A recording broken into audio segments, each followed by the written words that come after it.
This question is from the chapter Coordinate Geometry, and the question says that let P be a point on the parabola y square is equal to 8x। सबसे पहले जब हमने parabola दिखा तो हम लोग खुश हो गए। क्यों? क्योंकि ये जो है बहुत ही स्टैंडर्ड पैराबोला है, y square is equal to 4ax के फॉर्म में। इस पे एक पॉइंट है P, ठीक है।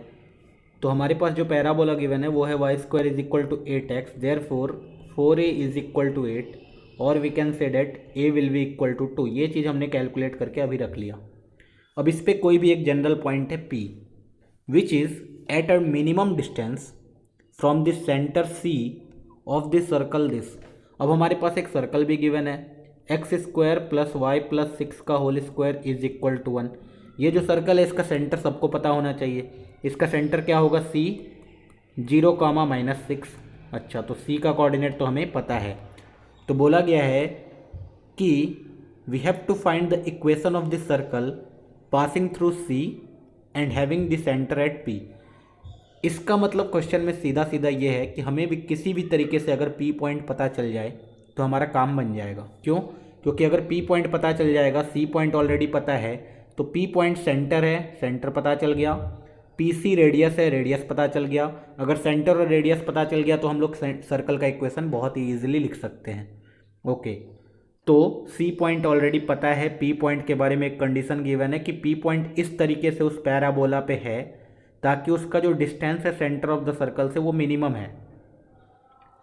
अब इसमें जो इम्पॉर्टेंट पॉइंट है वो याद रखना है, कभी भी हमारे पास कोई भी स्टैंडर्ड कर्व हो और उस पर अगर कोई भी एक जनरल पॉइंट मानना हो तो हम लोग हमेशा क्या करते हैं? पैरामेट्रिक कोऑर्डिनेट लिखते हैं। पैरामेट्रिक कोऑर्डिनेट लिखने से फ़ायदा क्या होता है? पैरामेट्रिक कोऑर्डिनेट लिखने से फ़ायदा ये होता है कि हमारा जो वेरिएबल होता है वो 2 से 1 बन जाता है। क्यों? क्योंकि अगर P पॉइंट x1, y1 मानोगे तो कितने वेरिएबल्स को सॉल्व करने पड़ेंगे? 2 को। लेकिन अगर तुम standard parabola y square is equal to 4ax का पैरामेट्रिक कोऑर्डिनेट याद रखो 80 स्क्वायर, 280, तो यहाँ पे तुम्हें a ऑलरेडी पता होता है, बस t अननोन होता है। तो ये वाला चीज़ हमें याद रखना है कि y square is equal to 4ax पे कोई भी जनरल पॉइंट P 80 स्क्वायर, 280 होता है। दिस मीन्स कि अगर y square is equal to 8x पे हमें कोई पॉइंट मानना है P, तो वो क्या होगा? 80 square that is 2t square, क्योंकि a का वैल्यू कितना है? 280 मतलब 2 इंटू 2 4t। अच्छा, तो P पॉइंट हमने किस फॉर्म में मान लिया? 2t square, 4t। अब देखो, बिना डायग्राम बनाए भी सॉल्व कर सकते हैं। हमें क्या बोला गया है? PC वाला जो डिस्टेंस है एक्चुअल में उसको मिनिमाइज़ करना है। तो मैं क्या करूँगा? P और C का डिस्टेंस कैलकुलेट कर लूँगा। किससे? डिस्टेंस फार्मूला से। PC जो डिस्टेंस आएगा वो फुल्ली फंक्शन ऑफ क्या होगा? T होगा। उसमें सिर्फ T इन्वॉल्व होगा और कांस्टेंट होगा। ओके, तो PC को अब मिनिमाइज़ करना है तो हम लोग किसका यूज़ कर सकते हैं? एप्लीकेशन ऑफ डेरिवेटिव का। हम लोग डिफ्रेंशिएट करके मिनिमाइज़ कर देंगे फंक्शन को और हमें T का वैल्यू पता चल जाएगा। वो तो एक तरीका है जो डिफ्रेंशिएशन वाला है। दूसरा, हम लोग को सीखना क्या है इसमें? बहुत ही ईजिली हमें ये सीखना है कि अगर सोचो ये स्टैंडर्ड कर्व है, y square is equal to 8x, y square is equal to 8x बनाने आना चाहिए सबसे पहले। ये इस फॉर्म का होगा। 0, -6 कहीं इधर होगा, 0, -6। ये पॉइंट C होगा। यहाँ से एक सर्कल होगा जिसका रेडियस कितना होना चाहिए? 1 होगा रेडियस। ओके, अब बोला गया एक P पॉइंट इस तरीके से लो 2t square, 4t, such that इसका इस सेंटर से मिनिमम हो जाए डिस्टेंस। अभी बताओ, हमने एक कॉन्सेप्ट पढ़ा हुआ है कि अगर दो कर्व के बीच में मिनिमम डिस्टेंस निकालना है तो उसके कॉमन नॉर्मल के बीच में जो डिस्टेंस होगा वही उनका मिनिमम डिस्टेंस होगा। तो एक्चुअल में जब PC डिस्टेंस हमें कैलकुलेट करना है वो मिनिमाइज होना चाहिए, तो हमें पता होना चाहिए कि ये जो P पॉइंट पे नॉर्मल हम लोग ड्रॉ करेंगे, नॉर्मल इस पैराबोला का, और इस सर्कल का जो नॉर्मल होगा जो कि एग्जैक्टली C से यही लाइन होगा, तो P पॉइंट से जो नॉर्मल होगा पैराबोला का और सर्कल का जो नॉर्मल होगा दोनों सेम होना चाहिए, तभी ये मिनिमम डिस्टेंस आएगा। ठीक है? ओके, तो ये वाला कॉन्सेप्ट यहाँ पे यूज़ हुआ बस कि दो कर्व के बीच में मिनिमम डिस्टेंस, शॉर्टेस्ट डिस्टेंस जो होता है वो कॉमन नॉर्मल के अलॉन्ग होता है। अब हमने क्या किया, इसके आगे सॉल्व करना बहुत ईजी है। अब हमने बोला हमें ये पता है कि सर्कल का जो नॉर्मल होता है वो तो उसके सेंटर से ही पास करता है। हाँ, तो क्या मैं PC का स्लोप निकाल सकता हूँ? बोलेंगे बहुत easily. Slope of PC slope of PC कितना आएगा 4t minus 6 divided by 2t square minus 0। ये वाला चीज़ मैंने कैसे निकाला, तो अगर मेरे पास 2 पॉइंट है तो स्लोप कैसे निकाल सकते हैं y2 माइनस y1 अपन x2 माइनस x1 से। ये वाला फार्मूला मैंने यूज़ कर दिया और ये एग्जैक्टली स्लोप पैराबोला के नॉर्मल के स्लोप के बराबर होना चाहिए। अभी पैराबोला का नॉर्मल का स्लोप जिसको भी स्टैंडर्ड फॉर्म याद है कि अगर टेंजेंट का जो होता है इक्वेशन होता है t y is equal to x plus a t square y square is equal to 4ax पे, तो ये जो टेंजेंट का स्लोप होता है वो होता है 1/t, तो इसके नॉर्मल का स्लोप होगा -t। जिसको डायरेक्टली याद है वो तो डायरेक्टली लिख लेंगे कि slope of the normal will be -t। लेकिन सपोज हमें याद नहीं है तो हम किसका यूज़ करने वाले हैं, डिफ्रेंसिएशन का। हमारे पास इक्वेशन जो है वो क्या है y square is equal to 8x। अब हमें पता होता है किसी पॉइंट पे स्लोप निकालना है तो उस पॉइंट पे dy by D x calculate करो। जब इसको दोनों साइड डिफ्रेंशिएट करोगे ये कितना आएगा 2y into d y upon d x is equal to 8x। तो यहाँ से तुम्हारे पास जो dy अपॉन डी एक्स आएगा वो आएगा 4x upon y. Okay 4x upon y आ गया dy by D x 4x कितना हमने माना है 2t स्क्वायर, y कितना माना है 4t। ओके शायद यही, हाँ 4x डिवाइडेड बाय 4t।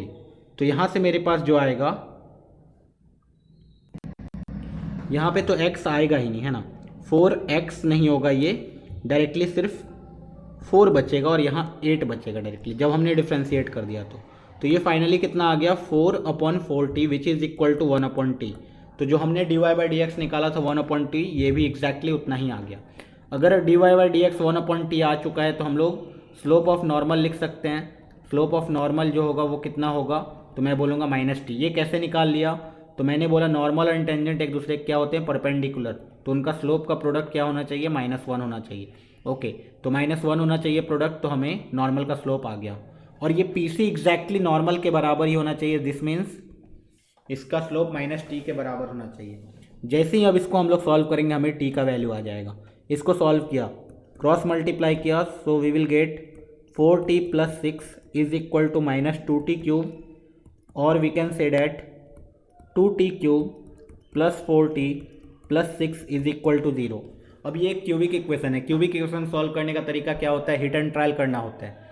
अब हमें पता है जब x को कोई भी पॉजिटिव वैल्यू रखेंगे तो ये कभी भी 0 नहीं होने वाला है। क्यों, क्योंकि ये भी पॉजिटिव, ये भी पॉजिटिव, ये भी पॉजिटिव, 3 पॉजिटिव का सम 0 नहीं आने वाला है। ठीक है, अब हमें पता है कि t की वैल्यू नेगेटिव होगी तो हमने t को -1 रखा। जैसे ही t को -1 रखोगे ये -2 आ जाएगा, ये -4 आ जाएगा, ये +6 एग्जैक्टली 0 आ गया। दिस मीन्स t को -1 रखने पे 0 आ जा रहा है। दिस मीन्स t+1 उसका एक फैक्टर हो गया। t+1 एक फैक्टर हो चुका है तो ऑलरेडी हम लोग पहले 2 को कैंसल आउट कर सकते हैं, एक स्टेप और कम कर सकते हैं। हमने क्या किया, पहले 2 को कॉमन निकाल के डिवाइड कर दिया, t cube plus 2t plus 3 is equal to 0 बन गया इक्वेशन। अब हमने t+1 को फैक्टर निकाला तो अगला टर्म आएगा t स्क्वायर, इधर आएगा 3 तो t into 3t -t is equal to 0 आ जाएगा, ये इक्वेशन आ जाएगा। ठीक है, सो यहाँ से हम लोग बोलेंगे इधर t+1 इज इक्वल टू 0 या फिर t square minus t plus 3 is equal to 0। इसका डिस्क्रिमिनेंट लेस देन 0 है तो यहाँ से कोई t नहीं आने वाला है, यहाँ से t आएगा विच इज़ इक्वल टू -1। अब t का वैल्यू -1 आ गया। दिस मीन्स p का कोऑर्डिनेट हमने कितना माना था 2t square comma 4t। 2t square comma 4t मतलब p का जो कोऑर्डिनेट आ गया वो कितना आ गया 2 कॉमा -4। ओके तो हमें p पॉइंट आ चुका है। अब p point is 2 comma -4, c point already पता है 0 कॉमा -6। अब हमें p को सेंटर मान के और pc को रेडियस मान के एक सर्कल लिखना है। तो pc will be equal to 2 - 0 का होल स्क्वायर प्लस -4 प्लस 6 का whole square which is equal to √8। Okay तो अब इक्वेशन लिखना बहुत आसान, x - 2 the whole square plus y plus 4 the whole square is equal to √8 the whole square. तो ये finally आएगा x square plus 4 - 2x plus y square plus 16 plus 8y is equal to 8। तो ये equation आ गया x square -4x plus x square plus y square -4x plus 8y and 16 + 4 20, 20 में से 8 जाएगा तो +12 इज इक्वल टू 0। ये होना चाहिए हमारा इक्वेशन ऑफ द सर्कल। तो फाइनली इक्वेशन कितना आ गया, x square plus y square -4x plus 8y plus 12 is equal to 0। कौन सा ऑप्शन है, C option, C is the correct answer. तो बस इस क्वेश्चन से हमें क्या सीखने मिला, सबसे पहले कि हमें पैरामेट्रिक कोऑर्डिनेट लेने आना चाहिए। उसके बाद जो मिनिमम डिस्टेंस होता है वो कॉमन नॉर्मल के अलॉन्ग होता है। तो हम लोग क्या करेंगे, कॉमन नॉर्मल से स्लोप दोनों नॉर्मल का इक्वेट कर दिया हमने। हमें ये भी पता होना चाहिए कि सर्कल का जो नॉर्मल होता है वो उसके सेंटर से पास करता है। तो हमने स्लोप इक्वेट किया, उससे मेरे पास पॉइंट आ गया। अब अगर पी पॉइंट आ चुका है, ऑलरेडी पी पॉइंट आ चुका है, तो मैं क्या करूँगा, बस उसका सर्कल का इक्वेशन लिख दूँगा।